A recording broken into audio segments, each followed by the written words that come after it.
آج ہم تقریباً الیکشن سے 20 روز دور ہیں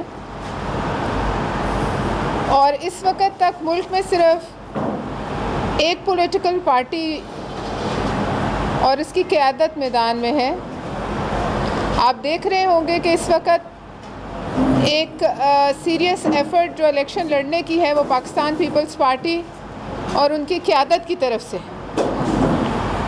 باقی وہ دعوے دار جو اپنے سر پہ پہلے ہی حکومت کا تاج سجائے بیٹھے ہیں وہ اس وقت تک اپنے گھروں سے نہیں نکل رہے۔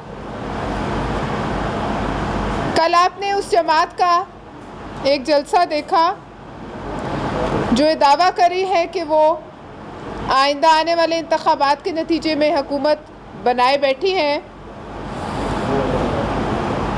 آپ نے دیکھا کہ گو اس جماعت کا آج تک منشور سامنے نہیں آیا، کوئی پلان سامنے نہیں آیا، لیکن ان کی گفتگو سے، اس کی قیادت کی گفتگو سے ایک نقطہ ضرور سمجھ آیا، اور وہ نقطہ ان کی ٹاپ کی قیادت سے لے کے نیچے تک ایک ہی ہے، اور وہ ہے انتقام۔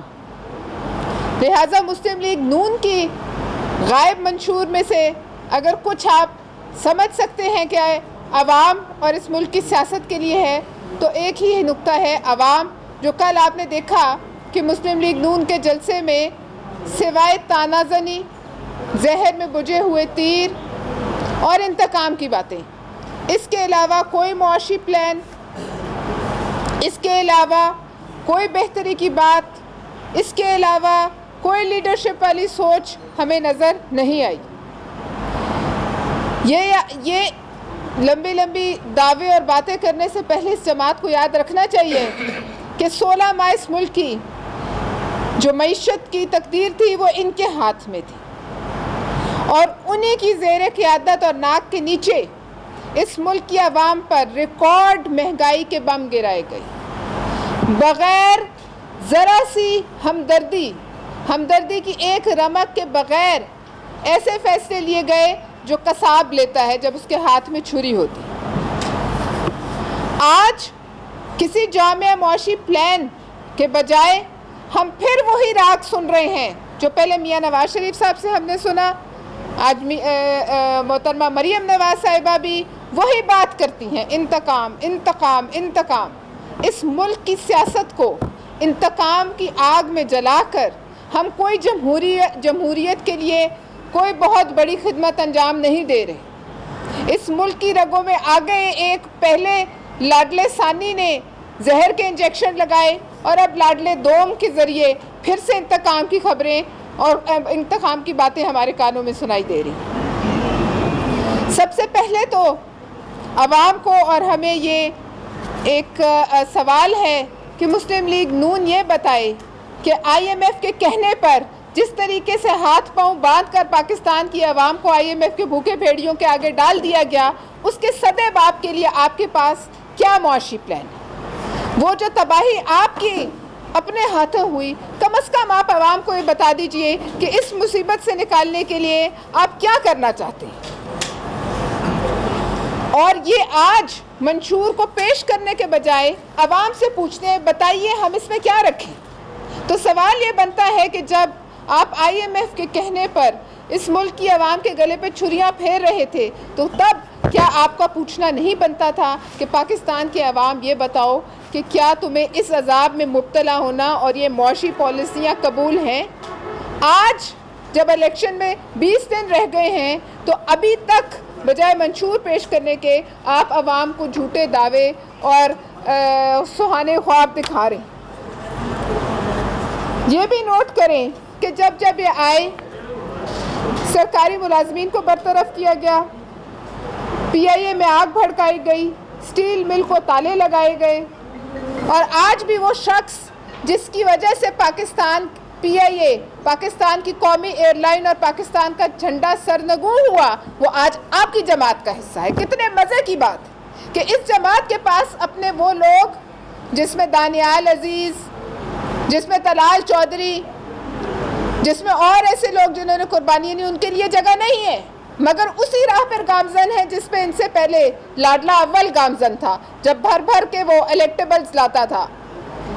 افسوس کی بات یہ ہے کہ وہ رانا مقبول صاحب جنہوں نے ان کے کہنے پہ آصف علی زرداری صاحب کی زبان کاٹی تھی، جب وہ اس جہان سے رخصت ہوئے، جنہوں نے ان کی خاطر بعد میں قید بھی کاٹی تھی، تو ان کے پاس ان کے گھر جانے کے لیے اور افسوس کے 2 لفظ بولنے کے لیے بھی ٹائم نہیں تھا۔ یہ ان کی جماعت بھی یاد رکھے، ان کے کارکن بھی یاد رکھے اور عوام بھی یاد رکھے۔ اس حکومت میں بھی اپنا ایک من پسند وزیر نجکاری میں لگایا گیا، کیوں؟ اس لیے کہ پی آئی اے کے حصے بکھرے کیے جائیں۔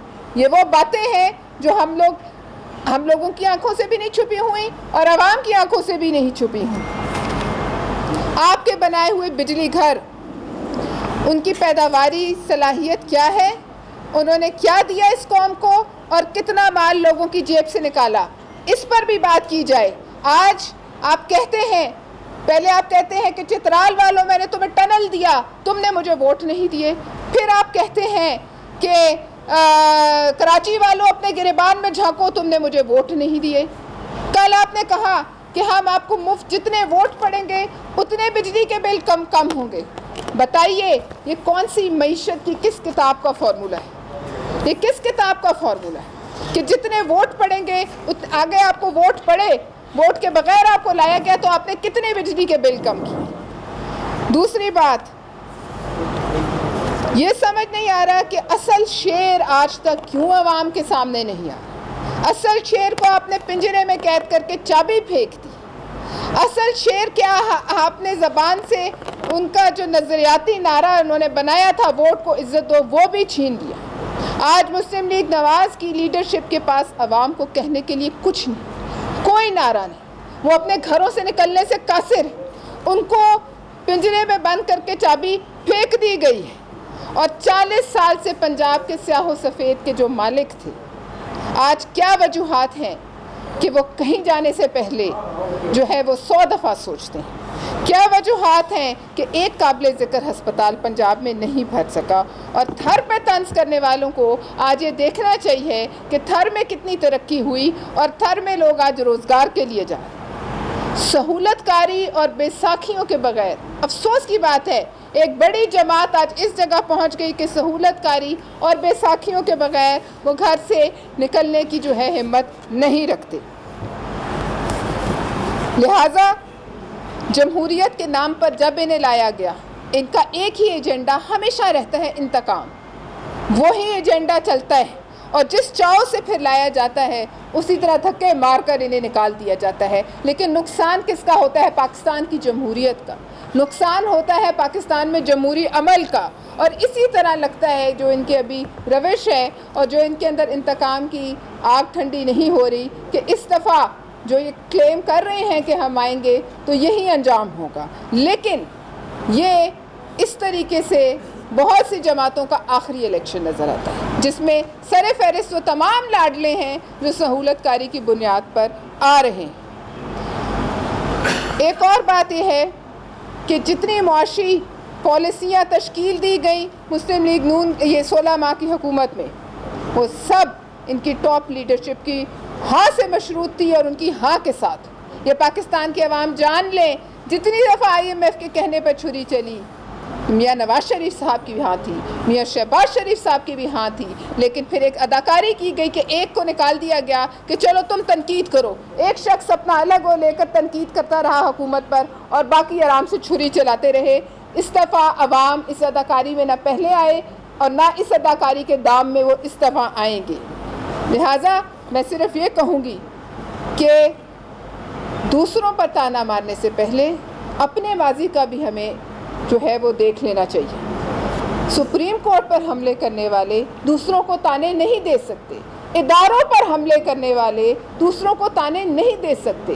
یہ بہت پرانی بات نہیں ہے، یہی جماعت تھی جس نے جو ایسی کون سی بات ہے کہ جو سر عام نہیں کہی جلسوں میں، کہ جو اداروں کو اسی طرح جنہوں نے جو ایذا پہنچائی جس طریقے سے PTI نے بعد میں عملی طور پر کر کے پہنچائی۔ لہٰذا ہم عوام سے یہ کہتے ہیں، امید نون سے کہتے ہیں، مسلم لیگ نون سے کہتے ہیں کہ آپ کا جو اقتدار کی خواہش ہے وہ انشاءاللہ تعالی